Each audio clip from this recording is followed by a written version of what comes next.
저는 2021년 영성 캠페인을, 믿음으로 사는 교회 영성 캠페인을 약 한 2달에 걸쳐 이 수요 예배를 통해 여러분들과 함께 실천해보는 그런 시간을 좀 가졌으면 합니다.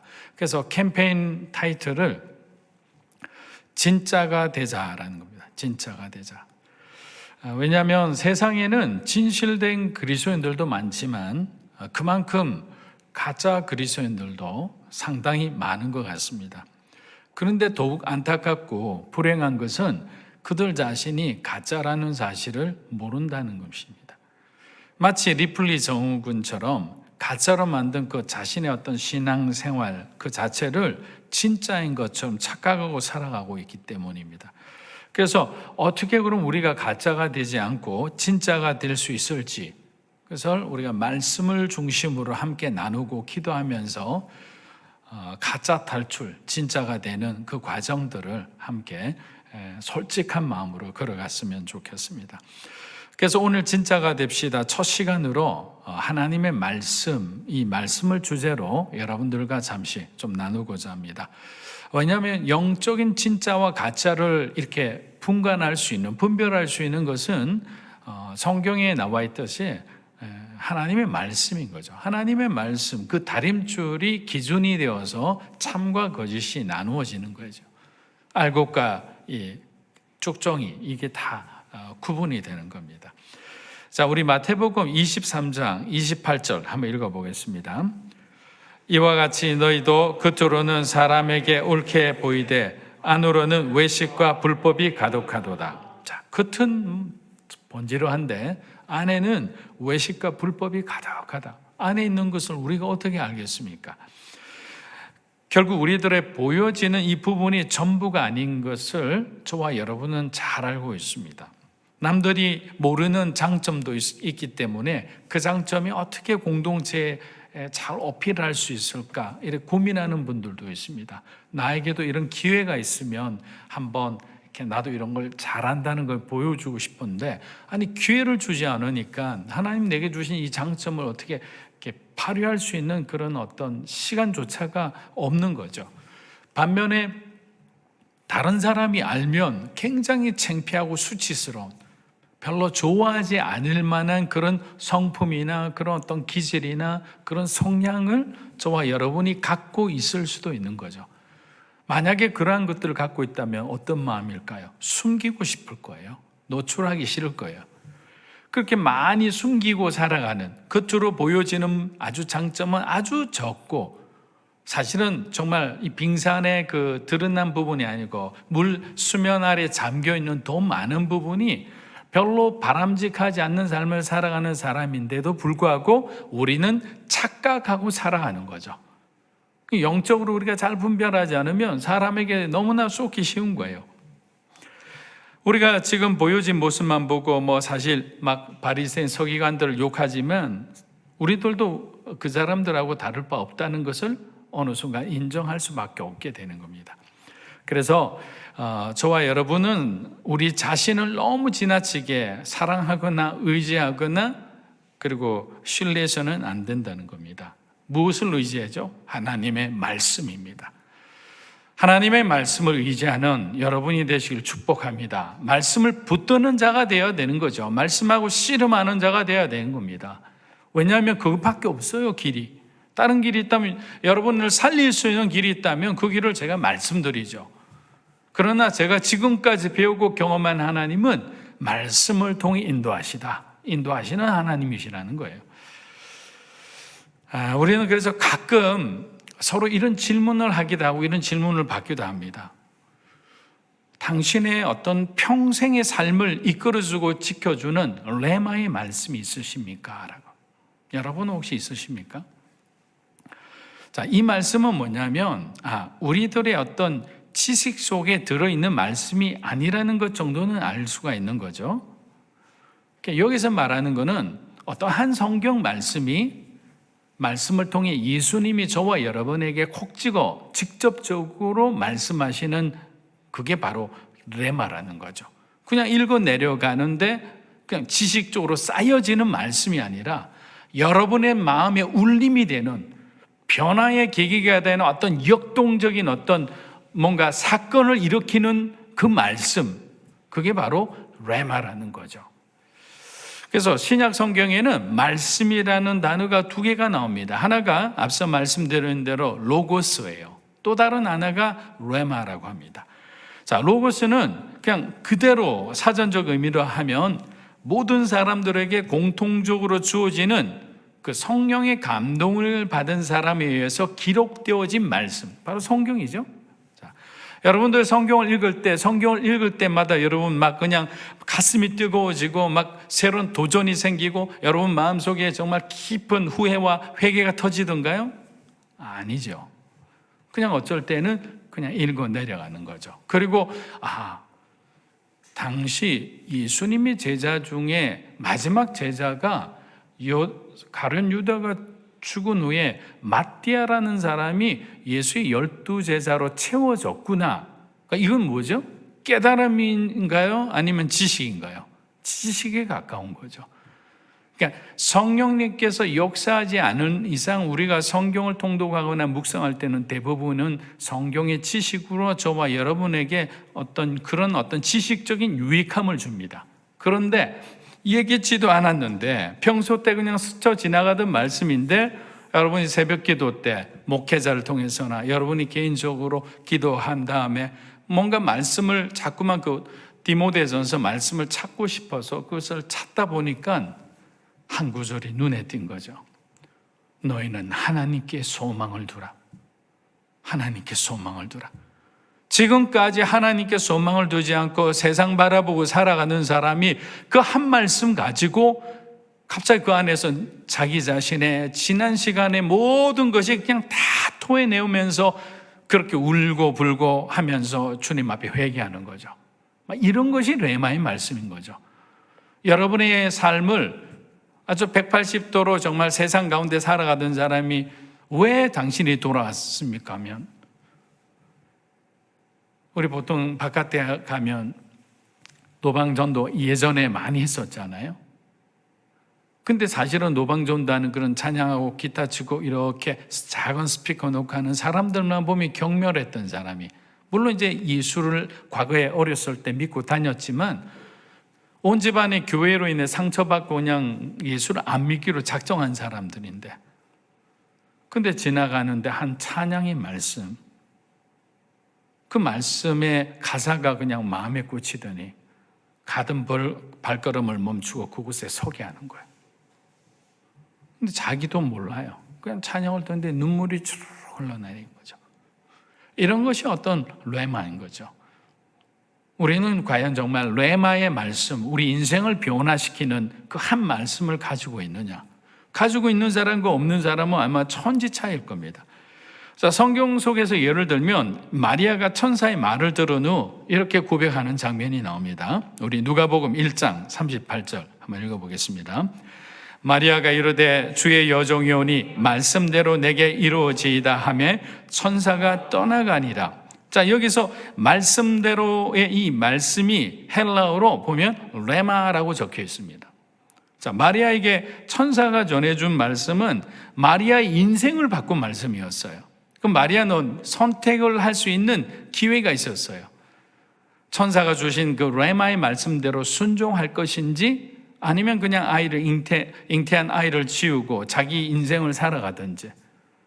근데 그 레마의 말씀에 순종했을 때 마리아는 예수님의 어머니로서의 그 고난과 그 영광을 함께 누리는, 아마 인류에서 여성으로서는 가장 놀라운 그런 어떤 일들을 감당한 그런 주인공이 되었던 겁니다.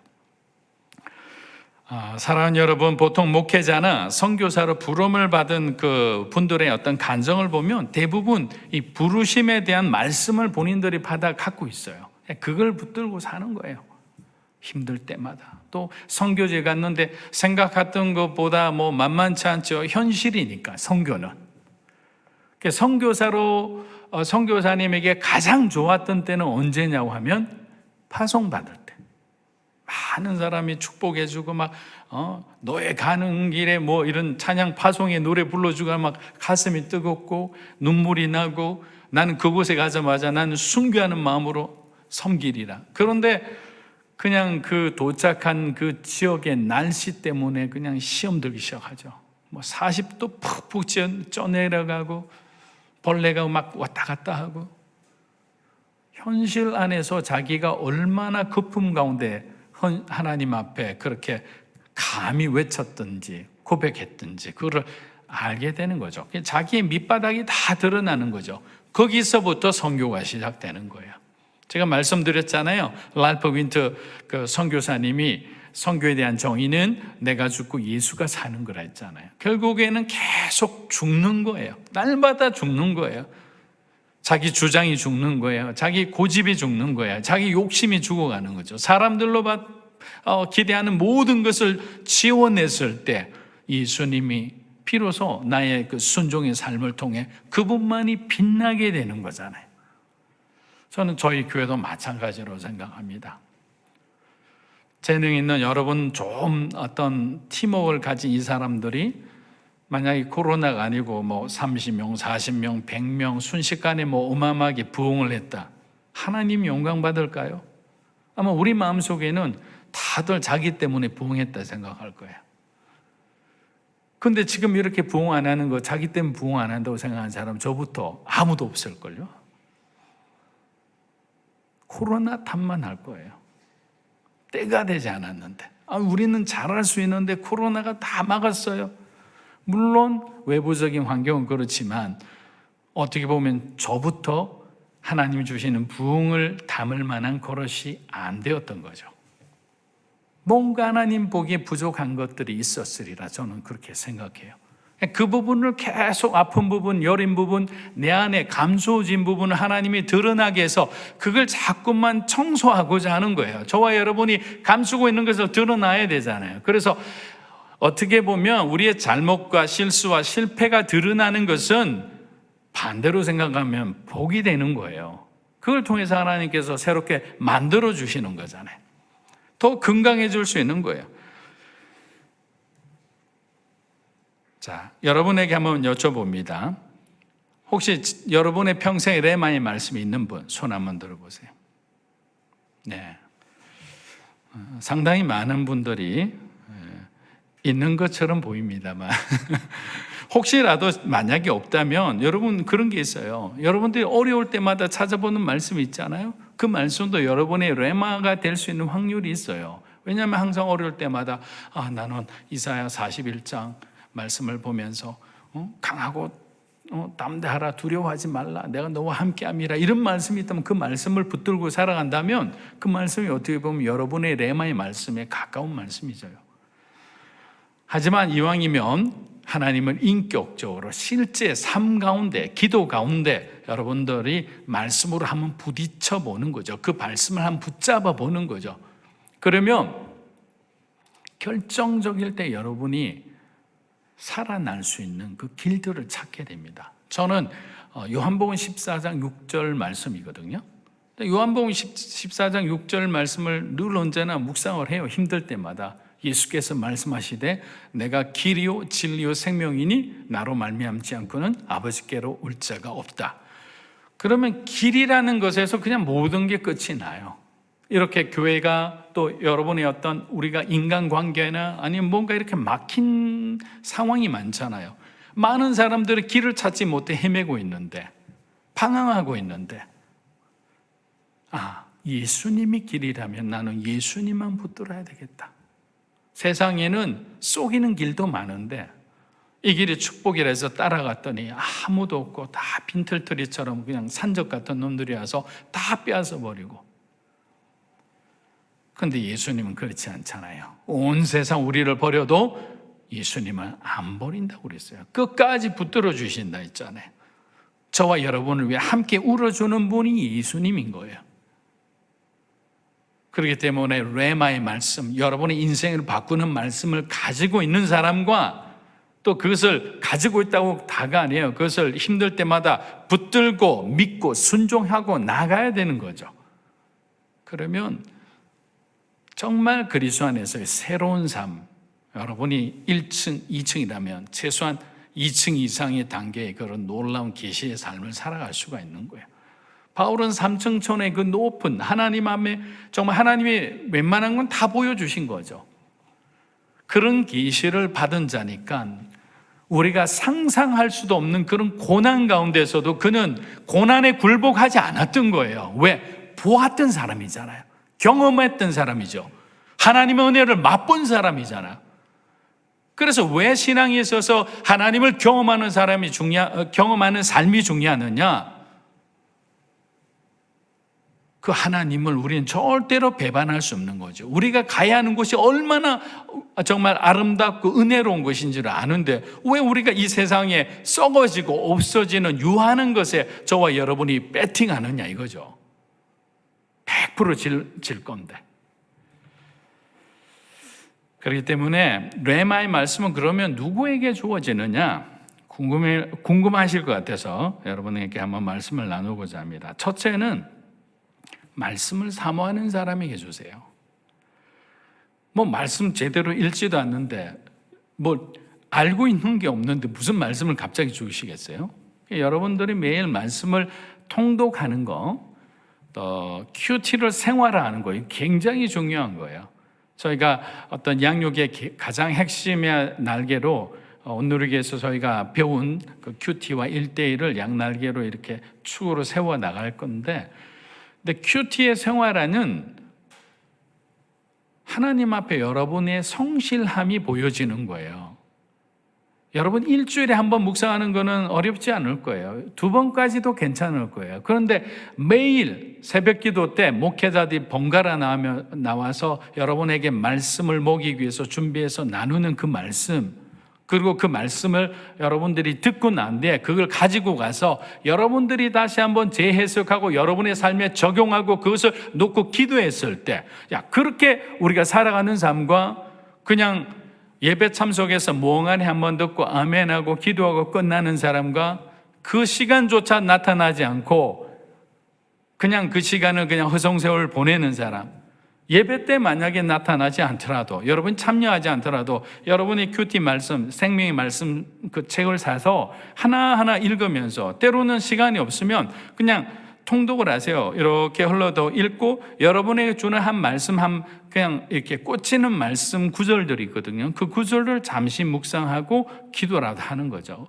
그렇게 우리는 훈련되어 가는 거예요. 만들어져 가는 거예요.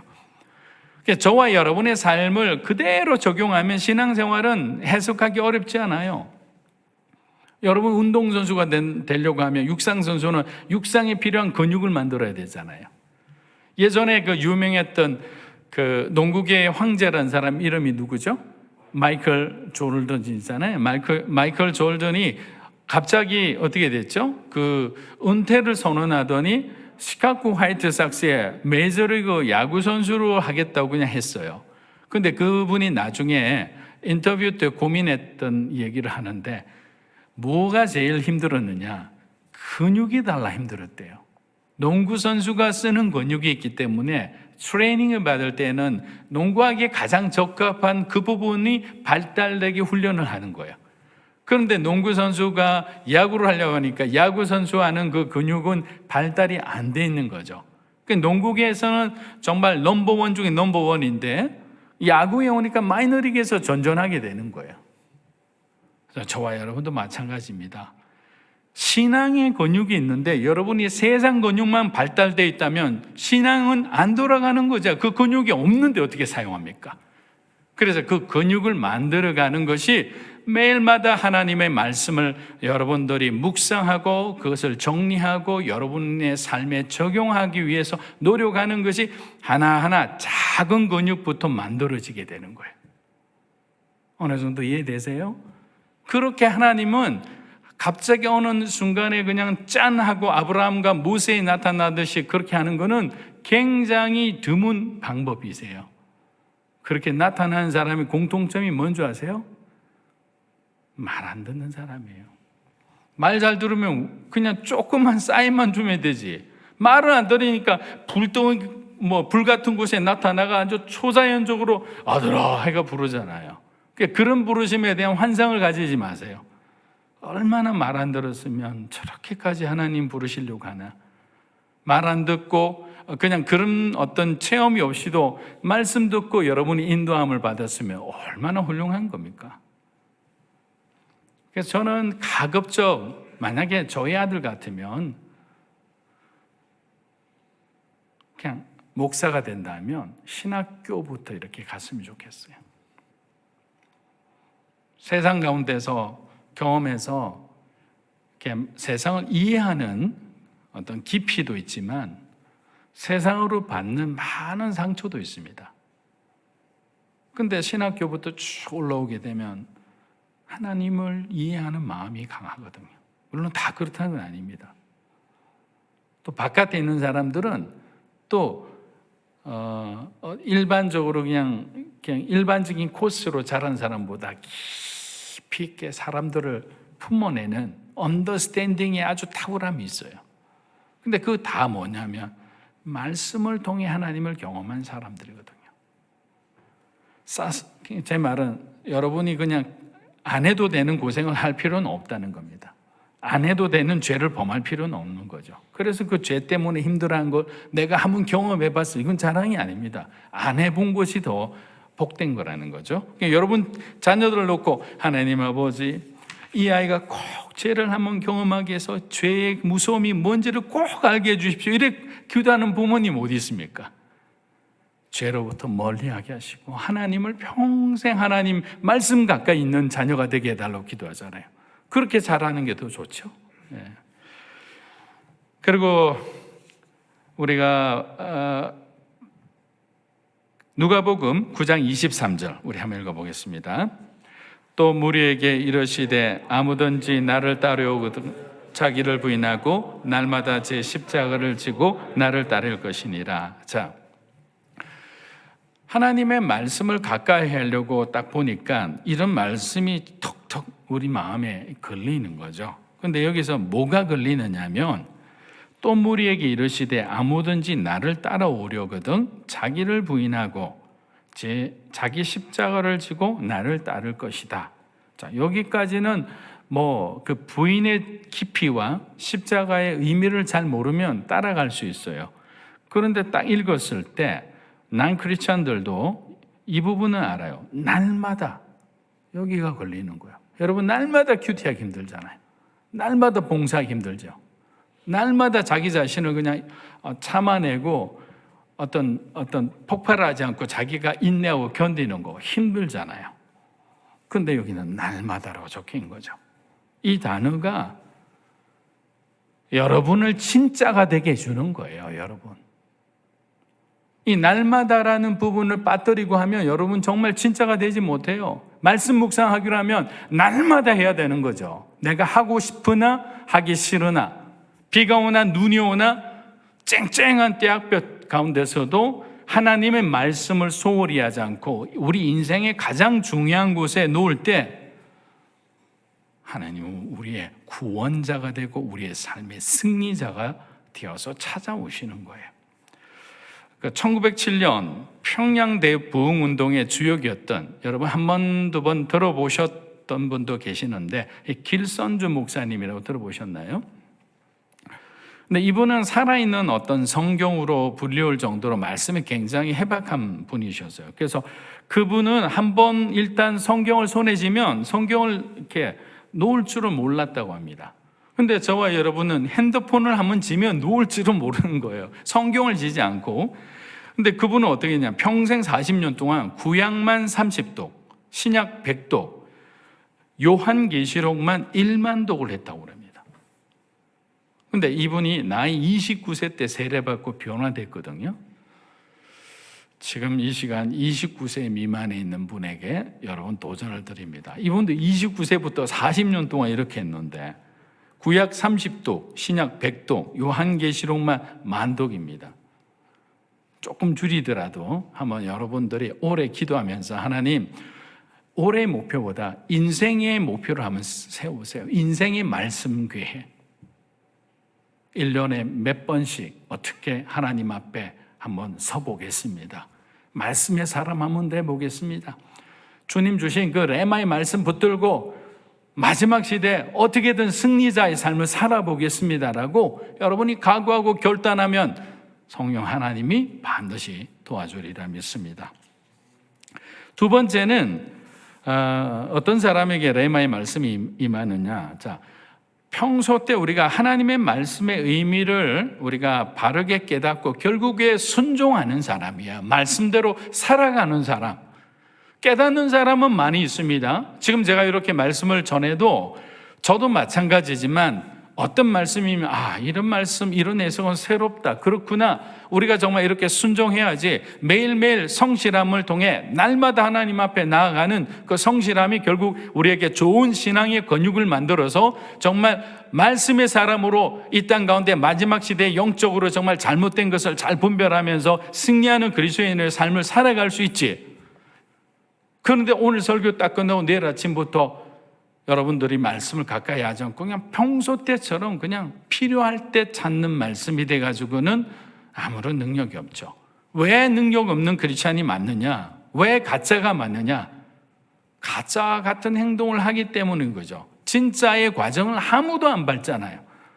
여러분 군대에서나 훈련받아서 어떤 코스를 하면 어떤 자격증을 주는데 그래서 첫 번째 주간을 열심히 다녀요. 뭐 어떤 자격증을 받기 위해서. 그런데 보니까 너무 힘드는 거예요. 과정도 힘들고 제가 생각했던 것보다 어떤 학업 내용도 힘들고. 그럼 둘째 주부터 그냥 설금설금 갔는데 마지막에 테스트에 떨어졌어요. 그럼 그 사람은 참여했지만 결국에는 면류관을 못 받는 거죠. 상급을 못 받는 거예요. 너무나 억울한 거죠. 그래서 우리는 잘 봐야 되는 거죠. 끝까지 견뎌야 되고 끝까지 그 코스를 우리가 완주해야 우리에게는 하나님이 예비하신 하늘의 상급, 면류관을 주시는 거예요. 그래서 요한복음 우리 5장 44절 한번 읽어볼게요. 너희가 서로 영광을 취하고 유일하신 하나님께로부터 영광은 구하지 아니하니 어찌 나를 믿을 수 있겠느냐. 자, 예수님이 이 바리새인하고 서기관들에게 이런 얘기하는 거죠. 너희가 서로 영광을, 이때 영광은 하나님의 영광이 아니라 세상의 영광이거죠. 아니 바리새인, 서기관, 이 사두개인들, 이 사람들은 종교 지도자들이잖아요. 지금으로만 목회자들이잖아요. 선교사들이잖아요. 사역자들이잖아요. 그럼 이 사람들의 사역의 본질은 누구를 위한 거냐면 하나님의 영광을 위해 우리가 쓰임받고 그렇게 살아가야 되는데 이 사람은 이미 자기의 명예 가운데, 세상 명예 가운데, 세상 권력 가운데 완전히 그냥 취해 있는 사람인 거죠. 결국 세상을 바라보는 사람이 어찌 나를 믿을 수 있겠느냐 하는 거죠. 저도 처음에 성경 읽을 때 가장 의문이었던 게 뭐냐면 왜 유대인들은 예수님을 거부할까? 왜 믿지 않을까? 더욱더 의문은 그 구약 성경과 율법에 정통한 바리새인과 서기관들이 왜 예수님을 알아보지 못했을까? 말씀대로 보면 이사야서만 봐도, 미가서를 봐도, 말라기서를 봐도 마지막 시대에 예수님이 어떠한 모습으로 오고 메시아가 오실 어떤 동네까지, 베들레헴이란 동네까지 미가서 5장 2절에 보면 그대로 예언되어 있잖아요. 만약에 저와 여러분 같으면, 지금의 여러분의 영성 같으면 우리는 지금 어디에 있어야죠? 베들레헴에서 기다리는 거죠. 베들레헴 옆 동네에서 그냥 여러분 오피스텔 하나씩 얻어가서 맨날 찬양하면서 메시아 오심을 기다리면서 살아갈 거예요. 우리가 당시 같으면. 그런데 이 사람들은 자기의 영광 안에 가려져 가지고 그들의 믿음이 성장하지도 못했을 뿐만 아니라 움직일 수 없는 그런 아주 불능의 상태가 되어 있는 거죠. 학식 있고 도덕적인 어떤 수준 높은 삶을 추구했던 그들은 오히려 예수를 죽이고자 했던 겁니다. 그들의 잘못된 행동은 어떻게 됩니까? 결국 하나님의 위대한 약속을 놓치게 되는 거예요. 자, 여러분 한번 이런 때가 있었는지 한번 생각해 보세요. 저는 사실 몇 번 있었어요. 하나님이 침묵하실 때. 여러분의 인생 가운데 하나님이 침묵하셨다고 생각하는 그런 시간들이 있었나요? 죄송하지만 한 번만 손 한번 들어주세요. 침묵하셨다고 생각할 때. 침묵하시는 때가 있는데 이 침묵은 하나님의 부재가 아닙니다. 안 계신 것이 아니에요. 여러분 요셉을 생각해 보세요. 요셉이 그 고난의 시간을 보낼 때 하나님은 그에게 침묵하셨잖아요. 그리고 시간이 됐을 때 그를 총리로 보냈습니다. 요셉의 입장에서는 응답 없는 하나님에 대한 쓴뿌리가 있었을 건데 그는 그렇게 하지 않았어요. 모세를 부르심도 마찬가지입니다. 어떻게 보면 모세 같은 그런 탁월한 이집트의 왕자, 많은 지식을 얻었고 용맹하고 아주 지혜로운 사람이었는데 그 사람이 그냥 어떤 미디안 광야의 어떤 목자로 보내는 40년은 많은 사람들에게 보기에는 낭비된 시간이라고 생각해요. 하나님 왜 이렇게 좋은 인재를 낭비시킵니까? 때로는 우리도 교회 일을 하다 보면 마치 낭비되는 것처럼 보이는 그런 일들이 있어요. 그런데 낭비가 아니고 하나님은 그가 익어가는 시간을 기다려 주신 거예요. 저와 여러분이 익어가는 시간, 성숙하는 시간, 하나님만을 의지할 수 있는 그런 믿음을 가질 때까지 그 믿음의 임계점이 달라와서 나중에 그냥 막 우리의 어떤 열정이 하나님에 의해 끌어오르는 그 시점까지 하나님은 침묵하실 때가 있는 거예요. 근데 그 침묵을 우리는 하나님으로부터 잊혀졌다고 생각하는데 하나님은 요셉을, 모세를, 그리고 저와 여러분을 끝까지 잊지 않고 지금도 지키고 계시고 바라보고 계심을 믿으시기를 주의 이름으로 축복합니다. 자, 우리가 말씀을 마무리하면서 제가 마틴 로이드 존스 목사님 후임으로 그 웨스트민스터 교회 담임 목사로 부임하신 알티 켄달 목사님께서 그분의 저서에서 이런 고백을 하신 적이 있어요. 오래전 부활절에 잉글랜드 본머스에서 내가 설교한 적이 있었다. 나는 그날 설교가 꽤 좋았다고 생각했다. 그러나 확신할 수가 없었다. 나는 내가 불안해하고 있다는 것을, 그래서 누군가의 피드백을 원한다는 것을 드러내고 싶지 않았다. 그래서 더욱더 힘들었다. 평소에는 예배를 마치자마자 서둘러 런던으로 돌아갔지만 그날만큼은 서성거리며 기다렸다. 그러나 설교에 대해 나에게 말을 건네는 사람은 아무도 없었다. 사람들이 집으로 돌아가는 것을 보면서 나도 차를 돌려 런던으로 향했다. 2시간 정도 운전하며 돌아가는 길에 나는 그날 설교가 형편없었다는 생각에 두려움을 느꼈다. 이러한 상황 중에 그나마 다행인 것은 나의 이 불안해하는 마음을 누구에게도 내색하지 않았다는 것이다. 그러나 다음과 같이 말하기는 내 마음 한구석이 끄림직했다. 주님, 저에게는 사람들의 생각이 중요하지 않습니다. 사람들의 판단이 중요하지 않습니다. 사람들의 인정이 중요하지 않습니다. 그들이 무슨 생각을 하든 관심이 없습니다. 주님의 생각은 어떠세요? 사랑하는 여러분, 이 세계적인 이 목사님조차도 어떤 누군가로부터 계속 긍정적인 얘기를 듣고 싶은 거예요. 인정받고 싶은 거죠. 설교를 하면 설교한 대로 여러 사람들이 와서 목사님 은혜 받았어요 라고 그 말을 들어야 자기가 뭔가 채워지는 느낌이 있는데 그런 말들을 안 해주니까 계속 서성거리는 거예요. 여러분, 설교가 끝난 다음에 오 목사님이랑 저희가 계속 서성거리면 다가와서 한마디 해주시기 바랍니다. 이렇게 서성거린다는 건 뭐냐면 그만큼 이미 우리 마음속에는 하나님이 아니라 세상 사람들에게 뭔가 체험받고자 하는 그런 마음들이 있는 거예요. 그러면 안 되는 거예요.